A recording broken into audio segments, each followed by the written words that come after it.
My name is Ed Piskor. I'm Jim Rugg. Going to be talking about the Acme Novelty Datebooks by Ware, his Sketchbook collections, Volume 1. But first, we got some stuff to talk about ahead of time. I am plugging Street Angel Deadliest Girl Alive, the image collection, as well as the Plain Janes, my young adult graphic novel. These are my most recent books, so perfect for the holiday season, perfect for anyone in your life, suitable for all ages, suitable for you. It's an art collective in the suburbs that try to entertain themselves through doing like guerrilla public art. Pretty soon they find themselves at odds with everybody else in those suburbs.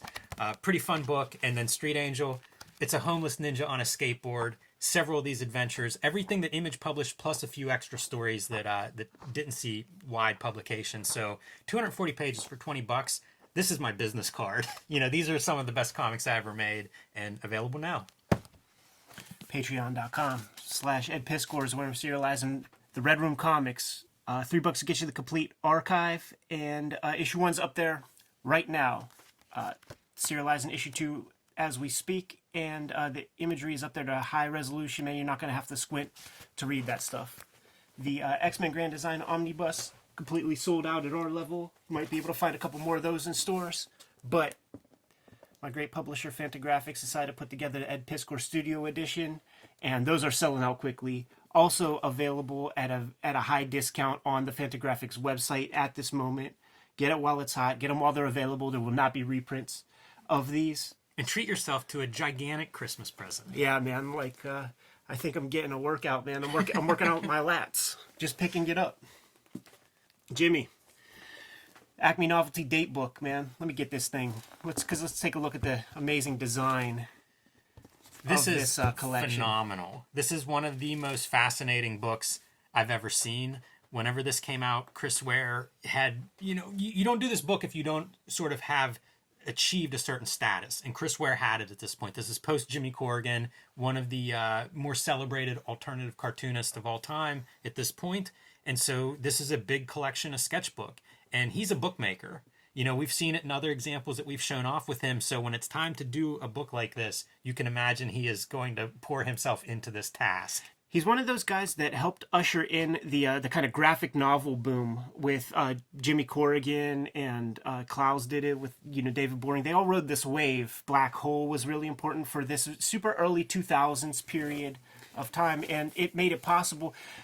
Put it this way, this was such a weird kind of paradigm shift in comics, where Drawn and Quarterly didn't publish 100% of this. It was like some Netherlands publisher published, paid half the print bill. Yeah, this is 2003. Close this real quick. I want to point this detail out. So this is published in 2003. It covers from 86 to 95, roughly. Pretty cool 1986 zine reference there. And then he does these tabs, which was something I saw a lot in design at this time, where you were using design as a function. And as you go through, you're going to see the page numbers correspond with these tabs, which is a year reference. Yeah. So pretty easy to kind of like keep up with where you're at, but the cover is essentially serving as your table of contents. It's really sick. Like, if you want to take a look at some late period, I think I'll go to 1995, and you could just like go to that section right there, and there you are. It's amazing. Yeah. It's weird. It's functional design that really works well. And there's this timeline that's part fiction, part real, goes into the future. So right around here is the publication date of this, but he keeps going with some stuff. It foretells his divorce and stuff. Like, I remember reading this and being saddened and realizing, like, wait, this isn't what happened. Yeah, it's funny. Like, some of the history is his personal history. Like, his only friend moves away. He's age 6. So it has ages and stuff, and then, like, these things that shape him. What a book. Phenomenal. And that's without opening it. Yes, sir, man. I do wonder what these end pages are. I've seen, like, these cartoon corners. These were published in a free weekly in Chicago that was sort of spearheaded by Jay Lynch and his wife at the time, Carol Sobieski. And there would be these like little cartoon corner things. I forget what the heck it was called. It wasn't the Chicago Reader. It wasn't any of those big things. It was almost strictly comics. You would see Jessica Abel stuff in there. So I wonder if this would have been a spread in one of those volumes. Because I can't even imagine. Because he would do these things. There's so many of these, and he's never published them elsewhere, requiring you to flip the page, and there would be strips going this way, and then upside down there'd be other stuff. First thing about this book to me it's astounding the volume of comics he's making that, Yes. that don't see print, that are ideas, even though they're fascinating and satisfying in their own, and they're just sketchbooks. Like it's not even like plans for a book that he's working on. It's almost like, well, I'm done for the day. Let me go spend 3 hours making comics in my sketchbook. If Steranko's the king of kayfabe in one direction, Chris Ware is a king of kayfabe on the opposite end of the spectrum. 100%. But you know It's what? so funny too because creators aspire to these kind of personas. You know, like there's a generation or two that grew up in the shadow of Chris Ware's kayfabe character, wanting to emulate that character. Oh, they're still out there, man. They're very sad on the internet too. He lives the gimmick because there are so many notes in his sketchbook to himself that are just these like self-flagellating things. But one of the sweetest pieces in this. Now this is him putting the book together, and he's going through all his turmoil or whatever, and he visits like his like young self, and it's this like that youthful spirit of just making stuff to make stuff to have fun. And his old self is asking the kid, like, aren't you nervous that people are going to see this and not like it and blah, blah, blah. And the kid's like, you're crinkling my paper. Like, go away. And he's just having fun drawing. Love that thing, man. But let's go through this thing, dude, because I consider this to be as important as any of his comics work. Note all the different materials that you're seeing on display here, even pieces taped down to it, but washes, color pencils, paints, ink pens, which I associate him as like one of the great brush slingers of comics. But One thing that opened my eyes when I got hold of that were these kinds of drawings, because I knew Acme Novelty, which was mostly super tight, cartoony kind of drawings like Jimmy Corrigan. And when you see this, you go, oh, that's all a choice. That's all something that he feels is the best way to tell his stories. And that had an impact on me. Like that was a big style thing of like, start thinking about, you control the style. You know, Chris Ware can draw any way anybody wants to draw, he can do. He's making choices that he thinks read the way he wants it to read. My introduction note to Ware's work was the little potato guy, man, in the second volume of volume 2 of the Raw books from Pantheon, and we get to see some of that here. And then it's like, okay, well, when did he make this? Let's see. He made it around 1988, as per the tabs. Yeah, those tabs are great references. Love all the color studies too. They look almost throwaway, but they're fantastic. He, as the years go by, he really even paints in what we associate with that Midwestern color palette that his comics are known to be. Continuing the life drawing forever. There's a set of quotes in here somewhere that I actually like in my old studio. I had drawn on the wall, and it was about like, you know, don't just draw comics, and so many self-portraits in here, and we get to see how his skills kind of develop over time, using the Chris Ware self-portrait as the through line for his drawing vision, what he's able, because that's how he describes drawing. It's about seeing, it's not about storytelling. Very funny too. You know, like he's a very funny cartoonist, and it comes through in these sketchbook pages quite a bit. Pay attention to the lettering as you go through this at home, because it's like, you know, all of these skills that make him so amazing. There's paste up lettering here. he couldn't even... Shades of Crumb, you know? Like, think of how much Crumb corrects his sketchbooks with whiteout and things like that. He describes that he, in the 80s, in like 86, he started to keep a regular sketchbook. And it was in about 87 when he got a hold of those German Crumb sketchbooks. And it changed his whole perception and sort of made him lean in much harder into you know, doing almost, you know, these fully realized illustrations and stuff in sketchbook. Unbelievable that this is a sketchbook page, but note here the color change to the tabs. He has now moved to Chicago, and you can see it just happened. So it goes from that golden tab to the gray tabs whenever he goes from Austin to Chicago. Some double page spreads. All the color studies just blow my mind. Diagrams for the things that he's making. He'll draw this stuff and then just critique himself to death. We did a video on the Harry Who movement, or what do you call it, like a Harry Who collective, and Jim Nutt is one of those dudes who provided some mentorship for Chris Ware while he's studying there in Chicago. Gave a good quote here.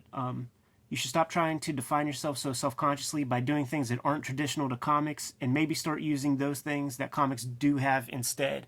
I really do feel like he internalized that, and That's a big chunk. I think a generation of cartoonists have gone through and dealt with some version of that, where it's like you love comics, you go to art school or whatever, and you're trying really to get confidence in yourself. Hey, go back one more. I have one more note here. I note this part is pay close attention to what your line is doing, and this is idealized, and it makes me think of David Mazzucchelli switching to a quote-unquote dumb line in Batman Year One, but that's what is meant by that. This idea of you're taking this pen and you're doing this feathered line, which those tools can do, but at the same time, it's a very manipulative line. Right. It's not necessarily like default of the pen or the brush. You're really putting it on there. Cartoonists talk about that too. On one side you have Charles Burns, probably the apex of that kind of manipulation, but the other side is this idea of let the tool be its own raw self. Let the line do its thing. yeah, Crumb comes to mind for that kind of aesthetic, that wobbly, or Charles Schultz. These are fun. The drawing, like the white on black. Right. Where you can see the edge of the page, that he blacked out that page and then went back in with, some kind of white drawing medium. It's a really cool style too. It's like a 50s approach. Yeah, it is. Yeah, I have books on this kind of, modern style, that minimal style. Yeah, very I designy. like it. It's very attractive. And again, There's Chris some more of Ware that. goes through all of it. That's the other part, that you go from this to say, okay, how's he actually making his comics? It's so deliberate. It's like study everything and then filter it into what you believe, works. This is one of the pages that I flagged. Unbelievable that this is a 2-page spread in a sketchbook. And great lettering, great color, multiple strips. You know what this is? This would be weeks of my life, and it's just a 2-page spread in a sketchbook. This what we're looking at right here, man. This is the Kobe Bryant shoot 1,000 jump shots before everybody else arrives at practice, and then do a full practice with everybody else. It's a massive takeaway to me. If you're an aspiring cartoonist and you want to be at the level of craft that somebody like Chris Ware, who really is the apex of craft, this is what you do. You just make comics all the time, and these are just practice comics all the time. Unreal. And once again, he makes note within the pages here to remind himself, don't just draw comics. Go to croquis drawing. Go draw the human figure. Open your eyes. Learn to see a little bit. And if you are a fan of Ware, you get to see some of his characters Yes. sort of developing. You can kind of figure out which parts of Acme Novelty he's working on with these different characters and different styles. Yeah, this harkens That's to... a pretty wild style, based on what we've seen so far, that then you get 2 pages of this. Right, but then you think about like the work that did see the light of day, and there was that one golden age kind of story he did where he's talking about his childhood. I forget what I guess I think is what it was called. You know what I'm That talking sounds about? right, yeah. There's 2 volumes of this Datebook, and we'll do another video on the other one at some point.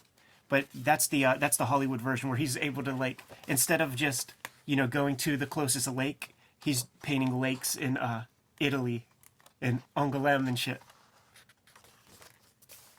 All the notes, too, are wonderful. Like, going through this and dipping in and out of the notes that he has, from making art to making comics to drawing to life. A lot of philosophical stuff in here. He's pretty generous with what he put in here. I think so. There's so many sketchbooks. Everybody has a sketchbook. So few of them deliver, and we'll look at more sketchbooks as time goes on with this channel, because it is kind of a subset and a fun subset of comics and publishing. I don't know if I've seen a sketchbook that exceeds this. Yeah, I mean, Kayfabers, if you can find a second stringer, man, let us know, because this is some heavy shit. As we get later, and what year is this? This is about 1994 era. This is the Chris Ware palette to a certain extent, man. These are the colors that he employs in Jimmy Corrigan. Yeah, and there are notes various places where it talks about, like, is a screen possible for this? One of the earliest places that I saw his work after that Raw thing, he was kind of highlighted a lot and celebrated in the Comics Journal before Acme Novelty Library, like as just like a kid at the Daily Texan doing these strips, Quimby the Mouse cutting his own color separations, and they would show that stuff. So I mean, he understands the mechanical tools a lot. And you know what? Look at this, man. This is a guy who understands the mechanical tools of classic illustration, lettering, all of that. This is where we start to see certain things bear fruit, like Did he just use a piece of wallpaper? Guess not, man. I guess he freaking drew something and repeated the pattern. But you see in these later years, you see that this is all the wood shedding of things that we will eventually see. The little bits of detail that he puts in, like looking through the window and what you see, you can tell that these are still, like, you know, he's working from real life. Yeah. Because those details, you don't make them up until you've done a bunch of this from real life kind of stuff to know, oh yeah, you can see through that front windowed in porch. Right. I think we see this in Jimmy Corrigan. Yeah, the Chicago Fair stuff. This is beautiful. I love these marks. I was looking at those and trying to figure out, like, could that be markers? I don't think it is. I think it's paint, but still, it's just like he's painting a room that he's sleeping in. Got to do something before bed. Something tells me this fella doesn't watch too much TV. It is such a like a comics language 101.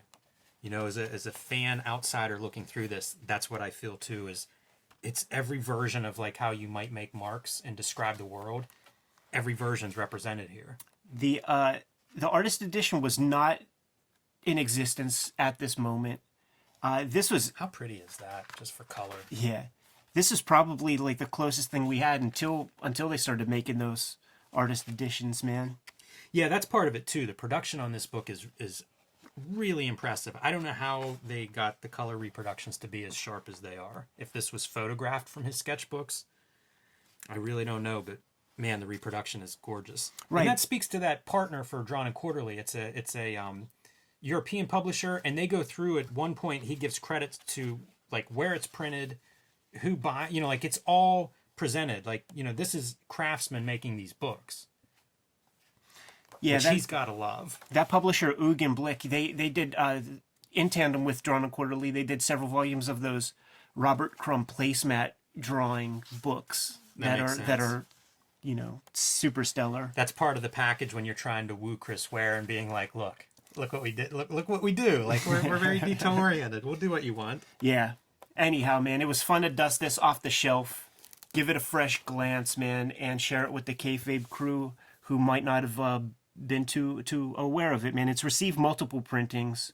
Cartoonists have been doing a lot of zooming, and you could almost any interview, man, you could see the cartoonists sitting there talking and see their bookshelves behind them. This always sticks out like a sore thumb. One of my favorite parts of doing this channel is the excuse to go through this stuff. Yeah. You know, like I went through this a lot whenever I first got hold of it, and then you put it on the shelf, and, you know, we all have a million comics. It's a golden age for comics. It's a great excuse to go back and visit something like this. That's goddamn right, Jimmy, and I'm ready to go if you are. Kayfabers, like, follow, subscribe to the YouTube channel, hit the bell. We'll notify you when new vids are available. Jim's got the Street Angel image collection in comic shops. Plain Jane's, Octobriana. I've got the Patreon, patreon.com/EdPiskor. I've got the X-Men Grand Design Omnibus in stores. You can't order it anymore, so if you see it, get it. The Ed Piskor Studio Edition is available at a big discount at the Fantagraphics website as well. You can subscribe to the Cartoonist Kayfabe e-newsletter at the links below this video to keep up with everything we do. You can find Cartoonist Kayfabe t-shirts and merchandise at the links below this video. Give them one more set of marching orders, Jimmy. We'll be on our way. Read more comics.